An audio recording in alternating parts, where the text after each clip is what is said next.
ये महर्षि महेश योगी जब गुरु महाराज जी से बोले थे कि हुजूर आपका ये महान ज्ञान यदि विदेशों में प्रचार होता तो कितना बढ़िया होता। गुरु महाराज जी ने कहने की कृपा की थी कि महर्षि जी किसी वृक्ष का ऊपरी सिरा भारी हो जाए और जड़ कमजोर रह जाए तो क्या होगा। उन्होंने कहा कि वृक्ष गिर जाएगा। कहा मैं अपने देश के जड़ को मजबूत कर रहा हूं। हवाई जहाज दे रहे थे, हेलीकॉप्टर, ऊपर उड़ के क्या करूं, मुझे तो जमीन पर ये पैदल चलने वाले जो लोग हैं मुझे तो इनके साथ चलना है, मुझे तो इनके अंदर ज्ञान भरना है।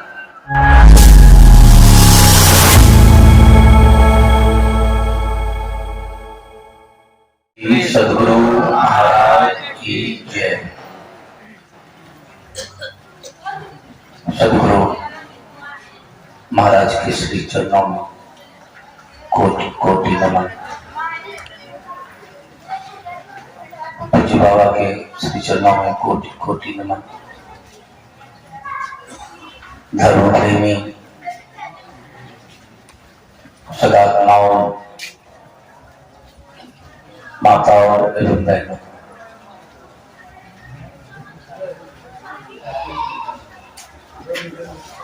हम लोग प्रत्येक वर्ष पूज्य बाबा के सानिध्य में गुरु महाराज जी के महती कृपा से, क्योंकि यदि गुरु की कृपा ना हो तो आप संसार के विपरीत दिशा में आप गमन नहीं कर सकते।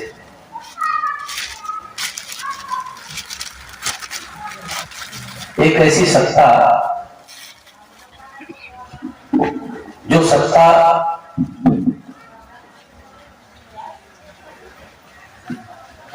परमात्मा के तुल्य माना गया है। अपने अभी श्री रामचरितमानस के पाठ में सुना कि नर के रूप में, व्यक्त रूप में यदि आप कुछ देखना चाहें परमात्मा सदृश, तो होते हैं गुरु। गुरु महाराज जी कहते थे कि गुरु का मिलना परम प्रभु सर्वेश्वर के मिलने के तुल्य है। महाराज की जय। क्योंकि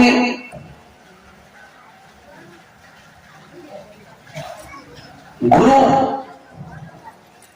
एक क्रेन की तरह होते हैं। उस पर साई स्वामी जी महाराज कहा करते थे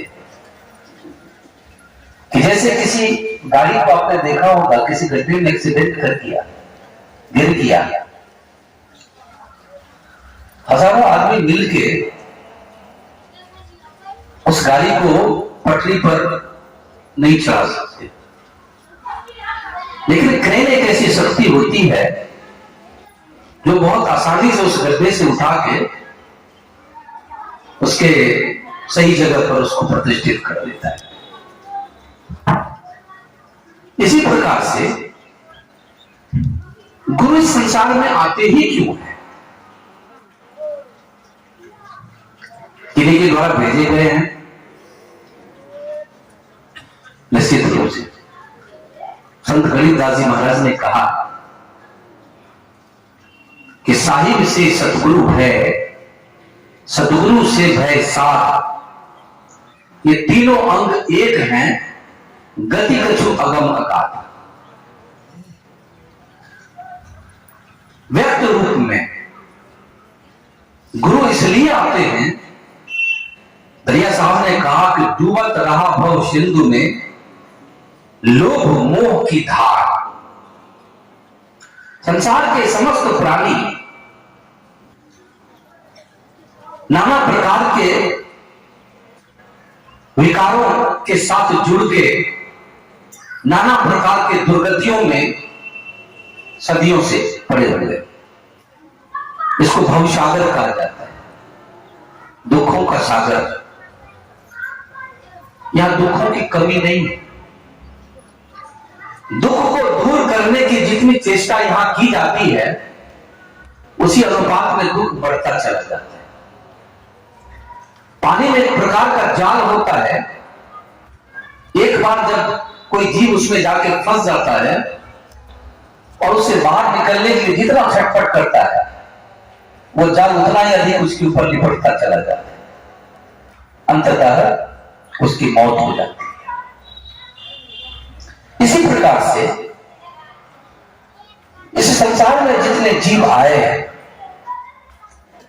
सदियों से बाहर निकलने के लिए अपने अपने ज्ञान और योग्यता के आधार पर भरपूर चेष्टा की, लेकिन क्या हुआ? क्या उम्मीद की कोई किरणें हमें दिखाई पड़ रही हैं?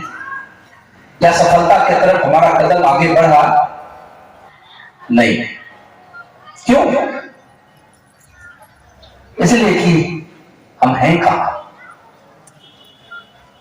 कबीर ने कहा तो मोह के शहर में है, अज्ञानता के शहर में है। मोर जियरा बड़ा अंदेशवा, अंदेशे में पड़ा हुआ व्यक्ति, जिसे रास्ते का पता ना हो, जिसे मंजिल का पता ना हो, जिसे अपने घर के बारे में कोई जानकारी ना हो, और अज्ञानता के घनघोर जंगल में जा फंसा है, निकलने का कोई बाहर रास्ता नहीं दिख रहा है।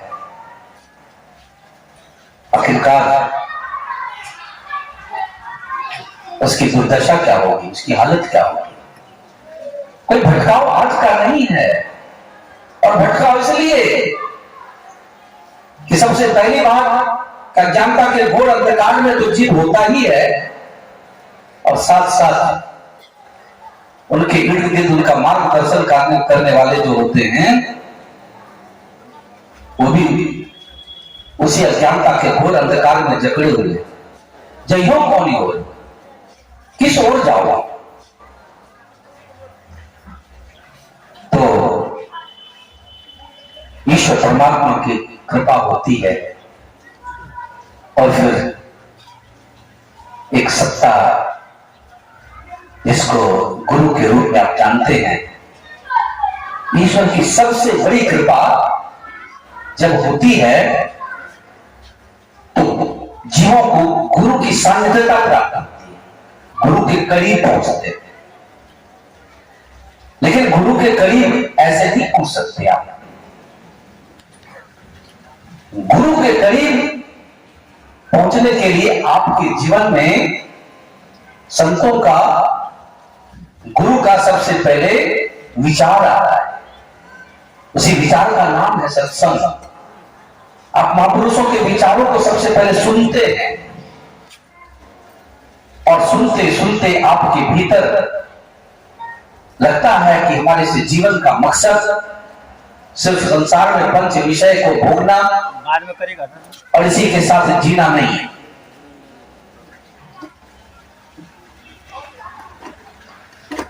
जब ये बातें समझ में आती हैं, तब फिर आप क्या करते? इसलिए कबीर कहते हैं कि सत्संग मोर ये मैं तो आन पड़ी चुड़न के नगर, सत्संग दिल जियतर से। इस सत्संग में लाभ बहुत है, तुरंत मिलावे गुरु से। गुरु वास्तव में सृजनकर्ता के रूप में होते हैं, यानी हमारे से जीवन का सृजन कोई करते हैं, हमारे से जीवन में रंग यदि कोई भरते हैं, हमारे से जीवन में यदि कोई मूल्य भरने का काम करते हैं, वो होते हैं गुरु। अब देखिए, हमारे जीवन में यदि ऐसे लोग ना आए हुए थे, ऐसे महापुरुष ना आए हुए होते, लोक से तात्पर्य है कि संसार का ज्ञान सिखाने वाले, जिसके भक्ति सहजोबाई ने कही है कि सहजो कारज जगत की गुरु बिन पूरे नहीं, फिर हरि तो क्यों मिले समुझ देख मन माए। इस संसार में भी आपका जो मूल्य है, वह मूल्य, उस मूल्य का आधार भी गुरु ही है। सिखाने वाले आपके जीवन में ना आए होते, लोगों का जीवन कैसा होता, कौन सा रंग होता, ना कोई सम्मान होता, ना ही आपके जीवन में कोई विकास होता, ना प्रगति होती, ना उन्नति होती। कैसा जीवन होता कल्पना कर सकते हैं। और इस जीवन में जैसा गुरु आया, जाको जैसा गुरु मिला ताको तैसा शुद्ध। जैसा गुरु मिला वैसा मूल्य आपने बनाया। डॉक्टर गुरु मिले तो आप डॉक्टर बन गए, इंजीनियर गुरु मिले तो इंजीनियर बन गए, और शराबी गुरु मिले तो शराबी बन गए। वो भी गुरु ही है, सिखाने वाले, ये नहीं ये करो। उत्कृष्टता और निकृष्टता, उत्कृष्ट विचार वाले यदि आपके जीवन में आ गए तो आपका जीवन मूल्य से भर गया, और निकृष्टता आ गई तो जो मूल्य था वो मूल्य भी चला गया। जो सम्मान पहले था वो सम्मान भी चला गया। तो संसार के गुरु आपको सीमित समय के लिए लाभ देते। जब तक आप संसार में हैं तब तक संसार के गुरु का लाभ आपको प्राप्त होता है। लेकिन आप जानते हैं कि संसार में शरीर आता है, शरीर आता है, शरीर बनता है, और इसी संसार में शरीर खत्म हो जाता है, उसका नाश हो जाता है, शरीर की मृत्यु हो जाती है। लेकिन इस शरीर के अंदर आबद्ध आत्मा, कोई एक शरीर नहीं। यदि एक शरीर होता तो मैं समझता हूं कि फिर तो जन्म और मरण का चक्र ही नहीं होता। एक शरीर नहीं, सृष्टि बनने के साथ 5 मंडलों की रचना हुई, और इस प्रकार से जीवात्मा के ऊपर 5 शरीर का आवरण आ गया। क्षमा मृत्यु में आप स्थूल शरीर से छूटते हैं, बाकी शरीर रह जाते हैं, और जब तक बाकी शरीर रहते हैं तब तक जन्म और मृत्यु के चक्र से आप छूट नहीं सकते, ये लगा रहेगा। तो बाकी शरीरों से आप मुक्त कैसे हो सकते हैं? यदि वास्तव में आप संसार के समस्त दुखों से मुक्त होना चाहते हैं, छूटना चाहते हैं, तो कौन सा गुरु चाहिए? संसार के गुरु आपको सलाह दे सकते हैं कि आत्महत्या कर लो, सारे झंझटों से छूट जाओ, लेकिन शास्त्र तो ऐसा नहीं कहता है। शास्त्र तो कहता है कि सारे झंझटों से छूटना है तो जीवात्मा के ऊपर आबद्ध जितने शरीर हैं उन सारे शरीरों से आपको छूटना पड़ेगा, और उससे छूटने के लिए आपको बाहर नहीं। तो यहां पर सदगुरु जो होते हैं वो ये कहते हैं कि बाहर चलोगे तो तुम्हें मंजिल नहीं मिलेगा। स्थूलता की तरफ चलोगे तो तुम अपने प्राप्तव्य को प्राप्त नहीं कर सकते। तुम्हें सूक्ष्मता की तरफ चलना पड़ेगा, उतरना पड़ेगा, गहराई में उतरना पड़ेगा। पानी में 2 प्रकार की मछलियां होती हैं। एक मछली ऐसी है जब मछली का जाल पड़ता है तो उससे बाहर निकलने के लिए ऊपरी सतह पर आ जाती है, और एक मछली ऐसी होती है जैसे ही उसे एहसास होता है कि मछली की जाल पड़ गई तो क्या करता है, जमीन पकड़ लेता है। दोनों में से बचता कौन है? वो नहीं बचता जो पानी की ऊपरी सतह पर आ गया, बचता वो है जिसने जमीन की सतह पकड़ ली। गुरु भी यही काम करते हैं। गुरु कहते हैं कि बाहर जब तक तुम चलोगे तुम झंझटों से छूट नहीं सकते, मृत्यु के चक्र से तुम बाहर नहीं निकल सकते। बार बार बहुरी पर्व भवकूप, क्योंकि बाहर पंच विषय है, पांच ही पांच परस रस शब्द गंध और रूप, इनका कहा कीजिए बहुरी पर्व भवकूप, बार बार संसार के कुएं में पड़ना पड़ता।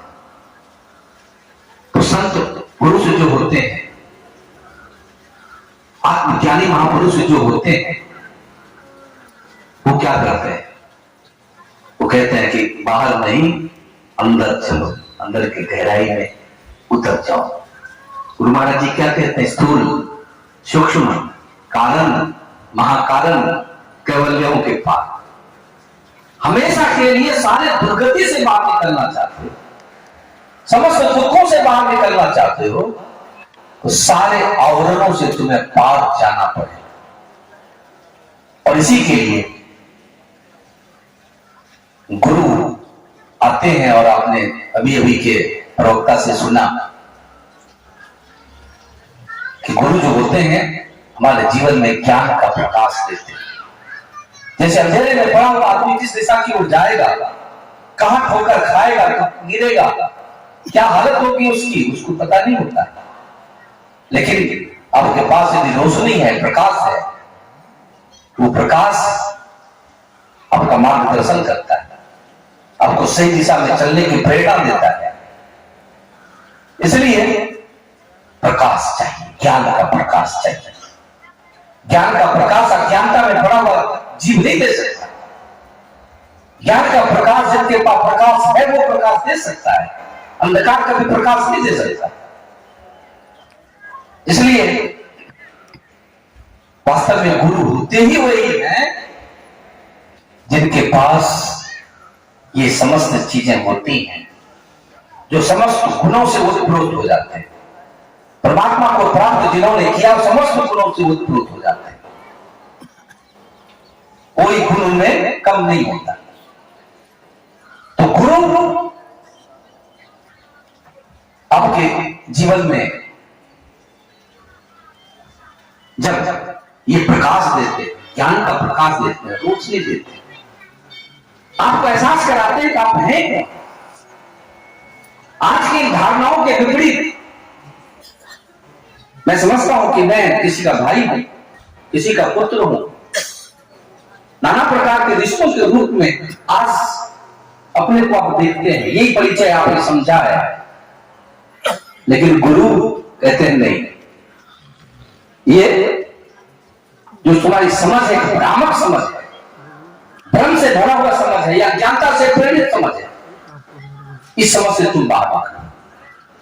तो सबसे पहले ज्ञान की रोशनी, ये जो श्रवण ज्ञान के माध्यम से हम लोग सुनते हैं, आप लोग कहां कहां से, मैं समझता हूं कि प्रत्येक वर्ष, और गुरु महाराज जी की बहुत बड़ी महती कृपा है, तो बिहार जैसे प्रदेश में जिसमें गुरु महाराज जी इस अभियान का प्रचार करते थे और ऐसे ऐसे इलाके में जाते थे जिन्हें वेद की भाषा समझ में नहीं आती और भाषा समझ में नहीं आती थी, और इन महापुरुषों ने क्या किया, उनके अंदर ये सद्ज्ञान दिया, जैसे भी समझ सको। ज्यादातर संस्थाएं जो होती हैं वो ये देखती हैं कि जो संपन्न किस्म के लोग हैं, समझदार किस्म के लोग हैं, उन्हीं को समझाना है।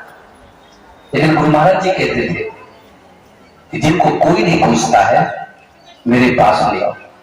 ये महर्षि महेश योगी जब गुरु महाराज जी से बोले थे कि हुजूर आपका ये महान ज्ञान यदि विदेशों में प्रचार होता तो कितना बढ़िया होता है। गुरु महाराज जी ने कहने की कृपा की थी कि महर्षि जी, किसी वृक्ष का ऊपरी सिरा भारी हो जाए और जड़ कमजोर रह जाए तो क्या होगा। उन्होंने कहा कि वृक्ष गिर जाएगा,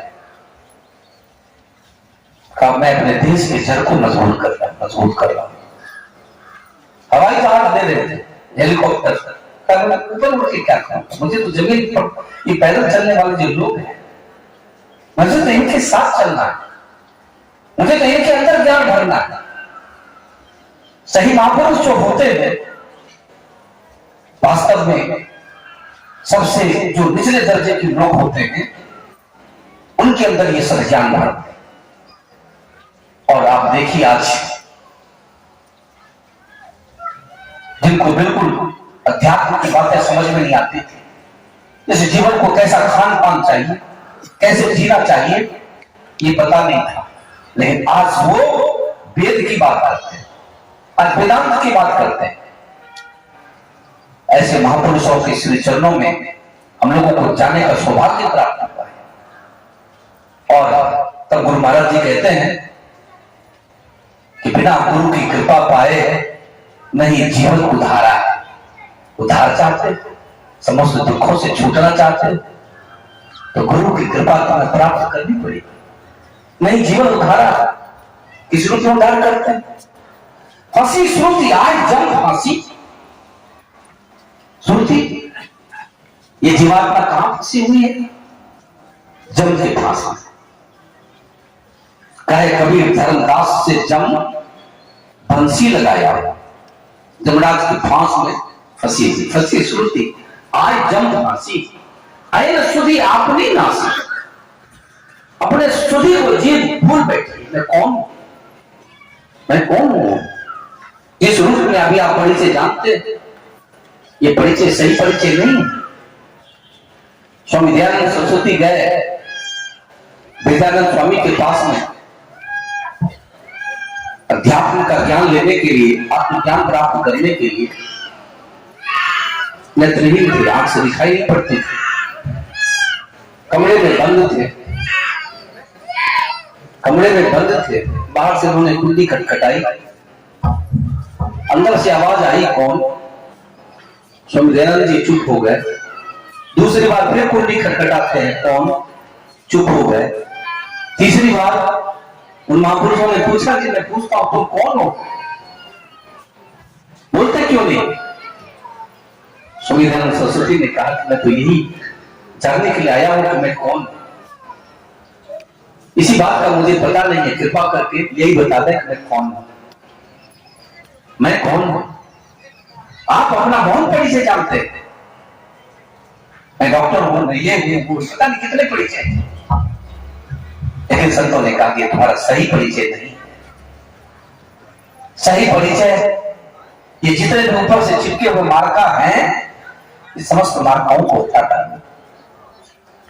और सदगुरु यही काम करते हैं, समस्त मार्काओं को हटाने का काम करते हैं।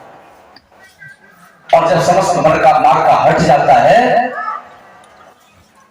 तो आत्मा अपने विशुद्ध स्वरूप में प्रतिष्ठित हो जाता है, अपने आप को देख लेता, अपने आप को जान लेता। और जब ये स्थिति होती है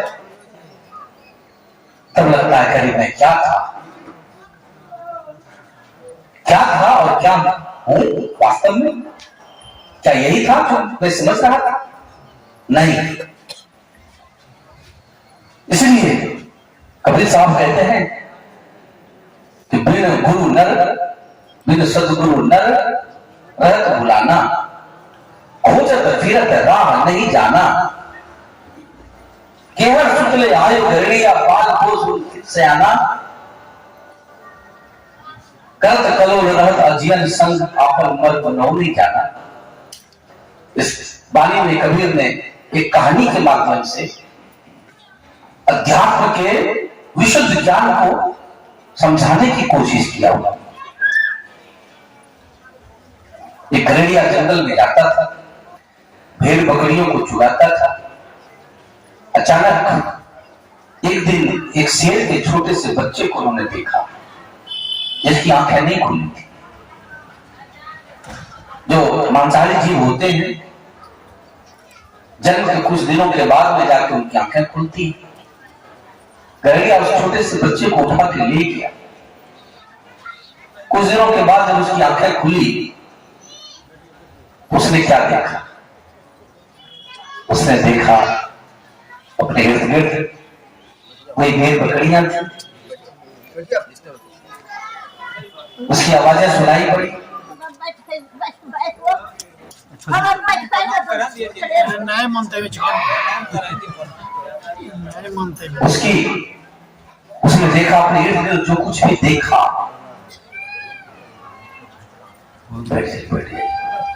उसको यही लगा कि मैं इनमें से, यही मेरे परिवार के सदस्य हैं। तो अब उसने उसके वही जो आचरण था, उसका रहन सहन, उसकी बोली, लेकिन एक शाकाहारी जीव और मांसाहारी जीव में बहुत फर्क होता है। गरीब को ये पता था, तो उसके लिए उसके जीने की व्यवस्था उसने किया। धीरे धीरे पलने लगा, बढ़ने लगा।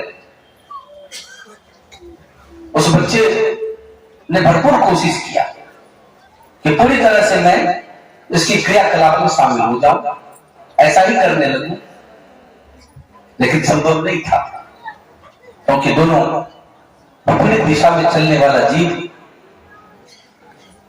एक हिंसक एक अहिंसक। प्रायः भेड़ बकरियों के साथ उस शेर के बच्चे को भी जंगल ले जाया जाते थे। वहां एक दिन अचानक एक शेर की नजर पड़ी। शेर को लगा कि अरे ये क्या विचित्र दृश्य देख रहा हूं,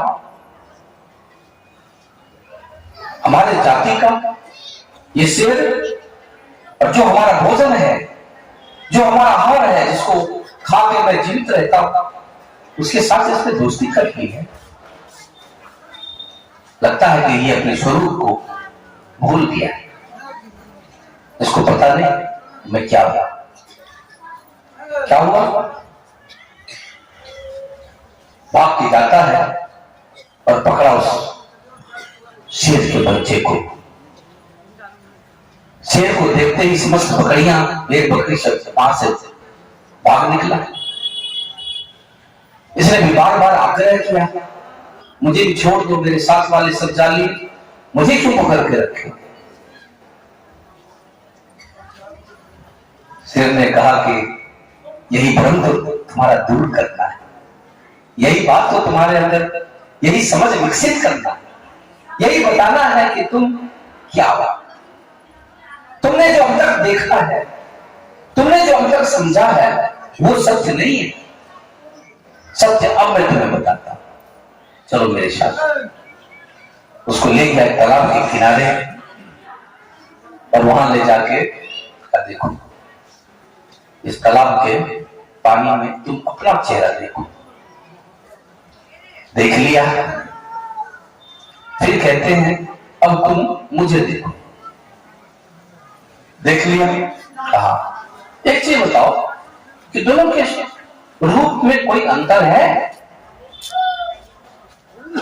उसने कहा कोई अंतर नहीं। तुम वास्तव में मेरे खानदान से, तुम वास्तव में मेरे वंश से हो।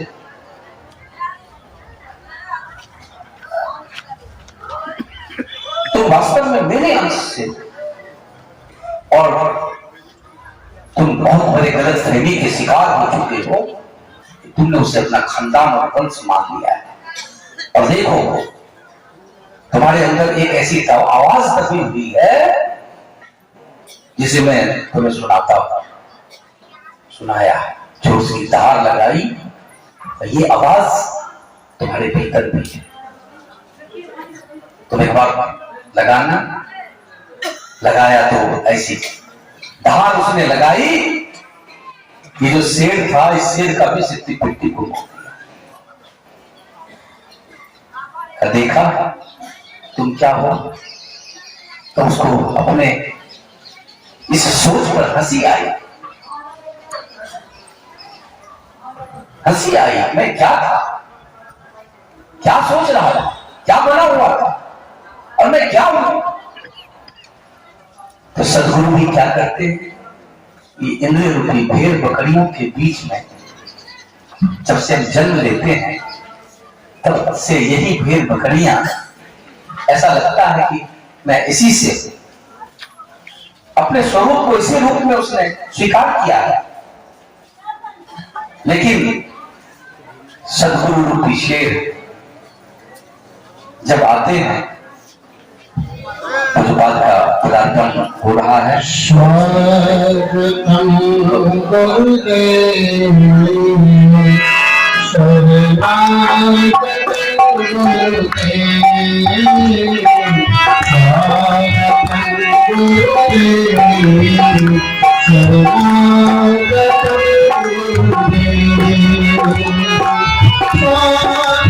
गुरुदेव स्वागतम